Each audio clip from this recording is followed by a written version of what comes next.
Pues bien, señorías, a 31 de octubre el Ejecutivo Autonómico ha ejecutado el 70% del presupuesto para 2016. 10 puntos más que en el mismo periodo de 2015.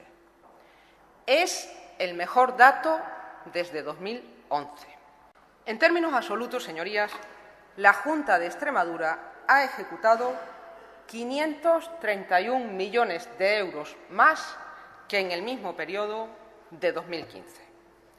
Insisto, esta es la mejor ejecución del presupuesto en el último lustro, en los últimos 5 años. La mejor ejecución del presupuesto desde 2011. Todos estos datos, sus señorías, los saben y los conocen sobradamente.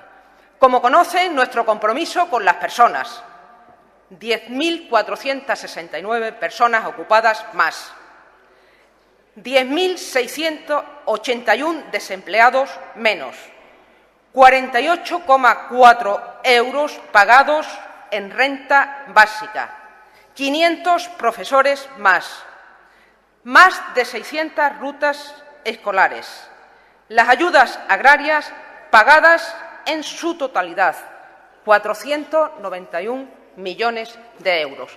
Si quieren ustedes preguntar ahora por alguna partida menor, yo les daré todas las explicaciones, pero lo que está claro es que la ejecución del presupuesto, como les decía, es la expresión de nuestros compromisos con los extremeños, que no estamos suficientes, que necesitamos más. Bienvenidos a la reclamación de un déficit individualizado, como la ley permite, a la vista de las circunstancias de las comunidades autónomas.